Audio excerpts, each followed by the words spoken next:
धृतराष्ट्र उवाच धर्मक्षेत्रे कुरुक्षेत्रे समवेतायुयुत्सवः मामकाः पाण्डवाश्चैव किमकुर्वत संजय। धृतराष्ट्र संजय से पूछते हैं, धर्म भूमि कुरुक्षेत्र में युद्ध करने के लिए एकत्र हुए मेरे और पांडु के पुत्र क्या कर रहे हैं? संजय उवाच दृष्ट्वा तु पाण्डवानीकं व्यूढं दुर्योधनस्तदा आचार्यमुपसंगम्य राजा वचनमब्रवीत्। संजय आंखों देखा हाल बताते हुए उत्तर देते हैं, हे राजन, दुर्योधन पांडवों की सेना के व्यूह को देख रहे हैं और ये बात गुरु द्रोणाचार्य को जाकर के कहते हैं। पश्यैतां पाण्डुपुत्राणाम् आचार्य महतिं च मूं व्यूढां द्रुपदपुत्रेण तव शिष्येण धीमता। हे आचार्य, द्रुपद पुत्र धृष्टद्युम्न आपका ही बुद्धिमान शिष्य है। पांडु पुत्रों की ये बड़ी भारी सेना की व्यूहाकार रचना धृष्टद्युम्न ने ही की है। अत्र शूरा महेश्वासा भीमार्जुन समायुधे युयुधानो विराटश्च द्रुपदश्च महारथः धृष्टकेतुश्चेकितानः काशीराजश्च वीर्यवान् पुरुजितकुन्तिभोजश्च शैब्यश्च नरपुङ्गवः युधामन्युश्च विक्रान्त उत्तमौजाश्च वीर्यवान् सौभद्रो द्रौपदेयाश्च सर्व एव महारथः। दुर्योधन द्रोणाचार्य से कहता है, बड़े बड़े धनुषों वाले तथा युद्ध में भीम और अर्जुन के समान शूरवीर सात्यकी और विराट तथा महारथी राजा द्रुपद, धृष्टकेतु और चेकितान तथा बलवान काशीराज, पुरुजित, कुंतीभोज और मनुष्यों में श्रेष्ठ शैब्य, पराक्रमी युधामन्यु तथा बलवान उत्तमौजा, सुभद्रा पुत्र अभिमन्यु एवं द्रौपदी के 5 पुत्र, ये सभी महारथी हैं। अस्माकं तु विशिष्टाये तान्निबोध द्विजोत्तम नायका मम सैन्यस्य संज्ञार्थं तान् ब्रवीमि ते। हे ब्राह्मण श्रेष्ठ, पांडवों की सेना के योद्धाओं को तो आपने देख लिया, अब अपने पक्ष में भी जो प्रधान हैं उनको भी तो आप समझ लीजिए। द्रोणाचार्य की जानकारी के लिए शत्रु की सेना के बाद दुर्योधन अपनी सेना के जो सेनापति हैं उनके बारे में बतलाता है। भवान् भीष्मश्च कर्णश्च कृपश्च समितिञ्जयः अश्वत्थामा विकर्णश्च सौमदत्तिस्तथैव च।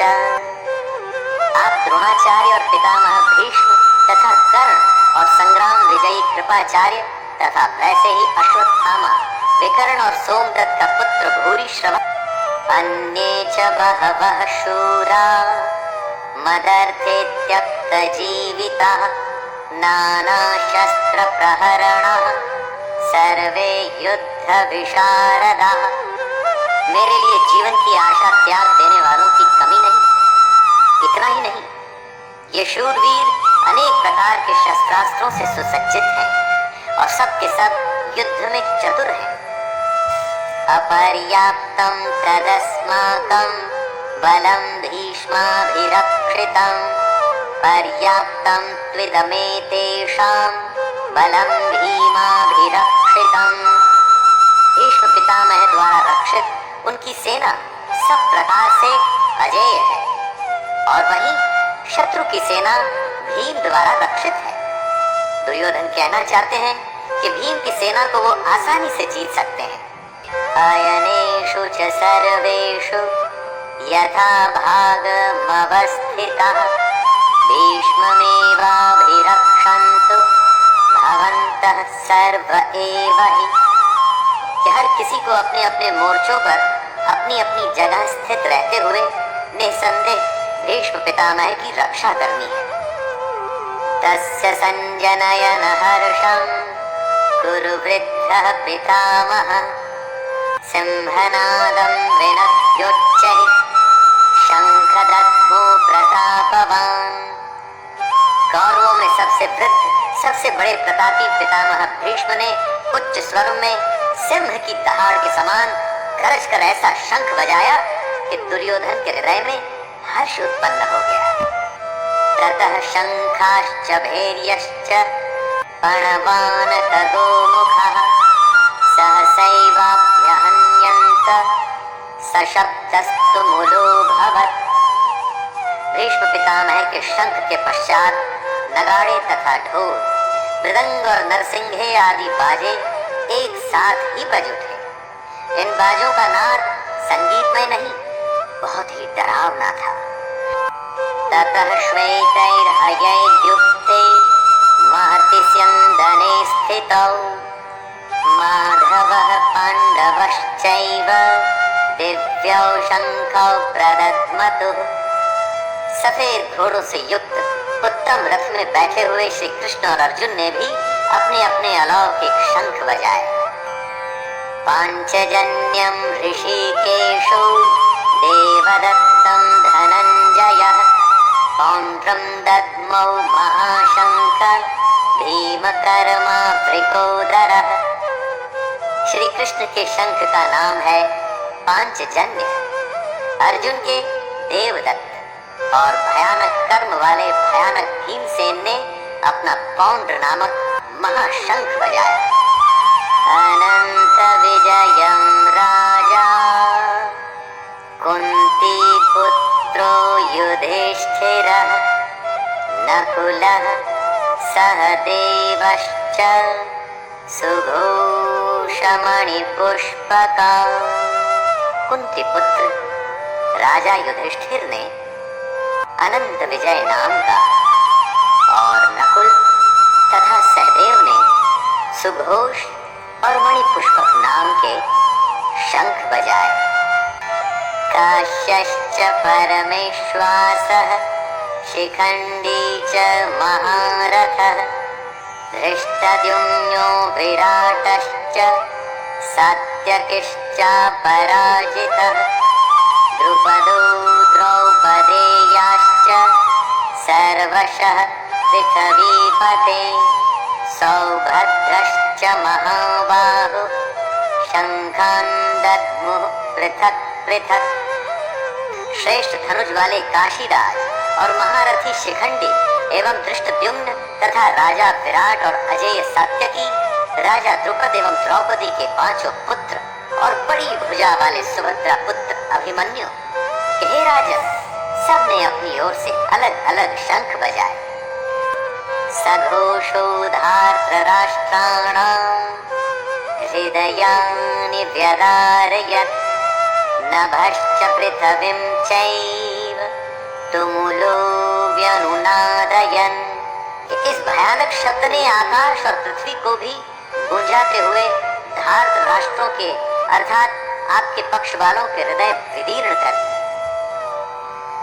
अथ व्यवस्थितान् दृष्ट्वा धार्तराष्ट्रान् कपिध्वजः प्रवृत्ते शस्त्रसम्पाते धनुरुद्यम्य पाण्डवः ऋषिकेशं तदा वाक्यम् इदमाह महीपते।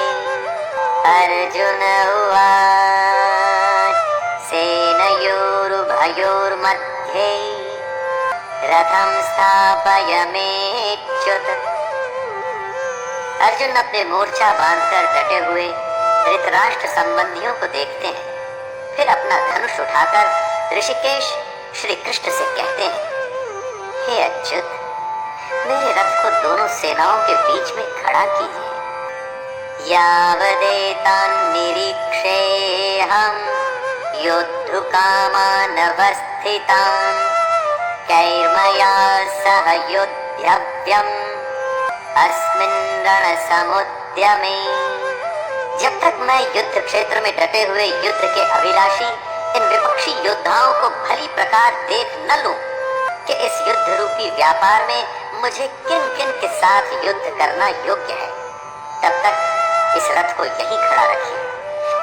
योत्स्यमानानवेक्षेऽहं य एतेऽत्र समागताः धार्तराष्ट्रस्य दुर्बुद्ध्यैर्युद्धे प्रियचिकीर्षवः। अर्जुन दुर्योधन को दुर्बुद्धि बता रहे हैं। दुर्योधन का साथ देने जितने भी राजा आए हैं उन्हें अर्जुन युद्ध स्थल के बीच में खड़े होकर के देखना चाहते हैं। संजय उवाच एवमुक्तो ऋषिकेशो गुडाकेशेन भारत सेनयोरुभयोर्मध्ये स्थापयित्वा रथोत्तमम् भीष्मद्रोणप्रमुखतः सर्वेषां च महीक्षिताम् उवाच पार्थ पश्यैतान् समवेतान् कुरुनिति। संजय अपना आंखों देखा हाल बताते हैं। हे धृतराष्ट्र, जैसा कि अर्जुन ने कहा था, श्री कृष्ण ने दोनों सेनाओं के बीच में भीष्म और द्रोणाचार्य के सामने तथा संपूर्ण राजाओं के सामने रथ को खड़ा करके इस प्रकार कहा, हे पार्थ, युद्ध के लिए जुटे हुए इन कौरवों को देख। तत्रा पश्यत् स्थितान् पार्थः पितॄनथ पितामहान् आचार्यान् मातुलान् भ्रातॄन् पुत्रान् पौत्रान् सखींस्तथा श्वशुरान् सुहृदश्चैव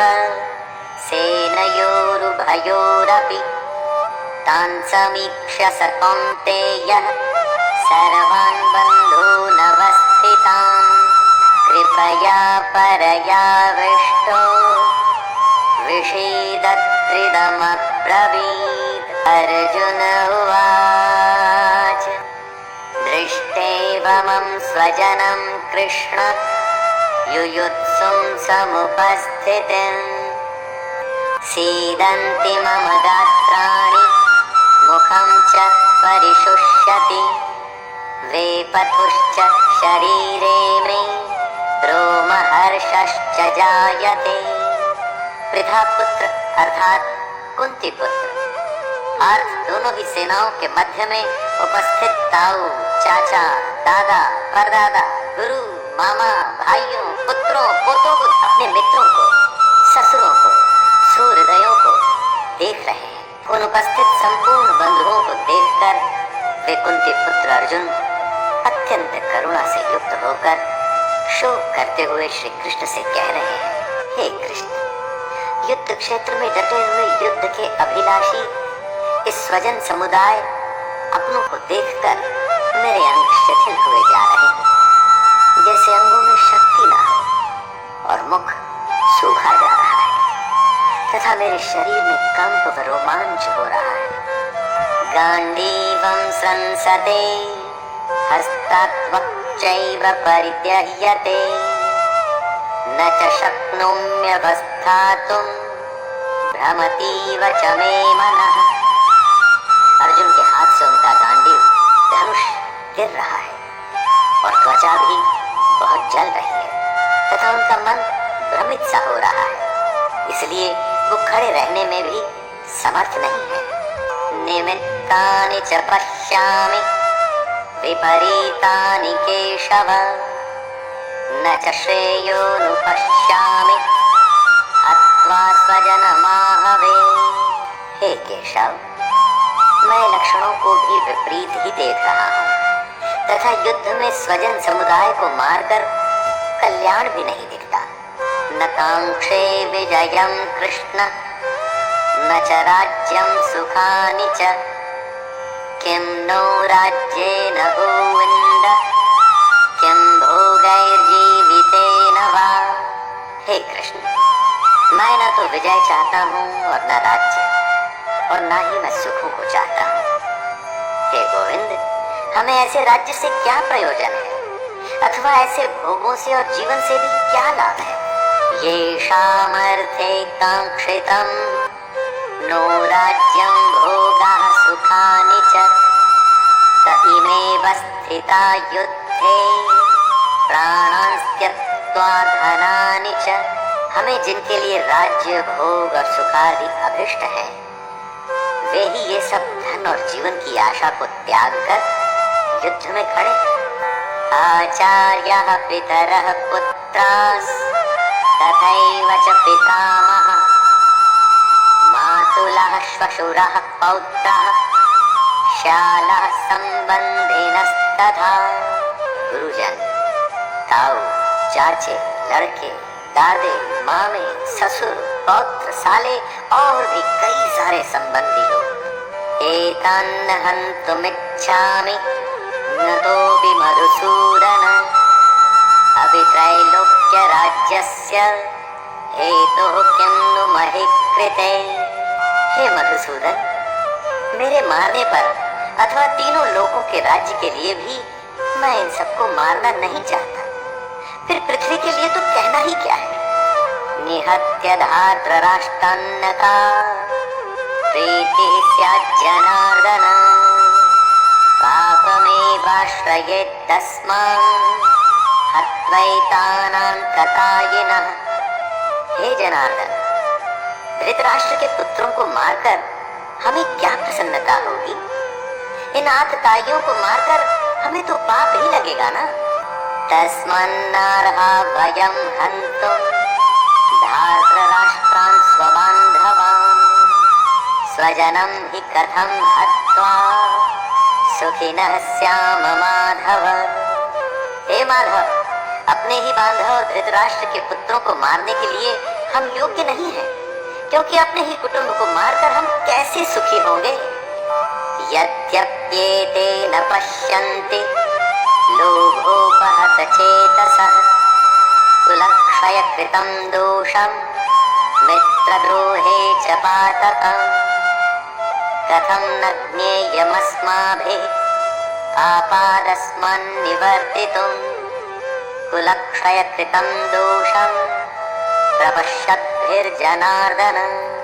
यद्यपि लोभ से भ्रष्ट चित्त हुए ये लोग कुल के नाश से उत्पन्न दोष को और मित्रों से विरोध करने में पाप को नहीं देखते, तो भी हे जनार्दन, कुल के नाश से उत्पन्न दोष को जानने वाले हम लोगों को इस पाप से हटने के लिए क्यों नहीं विचार करना चाहिए। कुलक्षये प्रणश्यन्ते कुलधर्मः सनातनः धर्मे नष्टे कुलं कृतस्नं धर्मोऽभिभवत्युत। कुल के नाश से सनातन कुल धर्म नष्ट हो जाते हैं, तथा धर्म का नाश हो जाने पर संपूर्ण कुल में पाप भी बहुत फैल जाता है।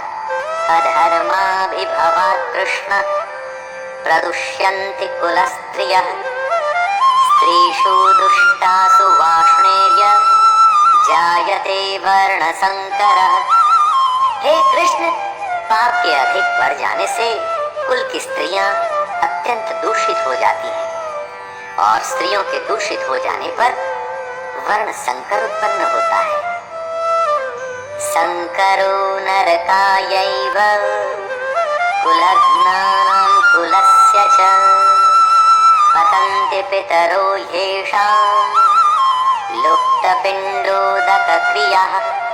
वर्ण संकर कुल घातियों को और कुल को नरक में ले जाने के लिए ही तो होता है। लिप्त हुई पिंड और जल की क्रिया वाले अर्थात श्राद्ध और तर्पण से वंचित इनके पितर लोग भी अधोगति को प्राप्त होते हैं। दोषैरेतैः कुलघ्नानां वर्णसंकरकारकैः उत्साद्यन्ते जातिधर्मः कुलधर्माश्च शाश्वतः। इन वर्ण संकर कारक दोषों से कुल घातियों के सनातन कुल धर्म और जाति धर्म नष्ट हो जाते हैं। उत्सन्न कुल धर्माणां मनुष्याणां जनार्दन नरके नियतं वासो भवतीत्यनुशुश्रुम। हे जनार्दन, जिनका कुल धर्म नष्ट हो गया है, ऐसे मनुष्यों का अनिश्चित काल तक नरक में वास होता है, ऐसा हम सुनते आए हैं। अहो बत महत् पापम कर्तुं व्यवस्थिता वयं, यद्राज्य सुख लोभेन हन्तुं स्वजनमुद्यतः। शोक, हम लोग बुद्धिमान होकर भी महान पाप करने को तैयार हो गए हैं, जो राज्य और सुख के लोभ से स्वजनों को मारने के लिए उद्यत हो गए। यदि माम प्रतिकारं शस्त्रं शस्त्रपाणयः धार्तराष्ट्रारणे हन्युस् तन्मे क्षेमतरं भवेत्। यदि मुझ शस्त्र रहित एवं सामना न करने वाले को शस्त्र हाथ में लिए हुए धृतराष्ट्र के पुत्र रण में मार डालें, तो वो मरना भी मेरे लिए अधिक कल्याणकारक होगा। संजय उवाच एवमुक्त्वार्जुनः संख्ये रथोपस्थ उपाविशत्, विसृज्य सशरं चापं शोकसंविघ्नमानसः। संजय आंखों देखा हाल बताते हुए उत्तर देते हैं। रणभूमि में शोक से उद्विग्न मन वाले अर्जुन इस प्रकार कहकर बाण सहित धनुष को त्याग कर रथ के पिछले भाग में बैठ गए।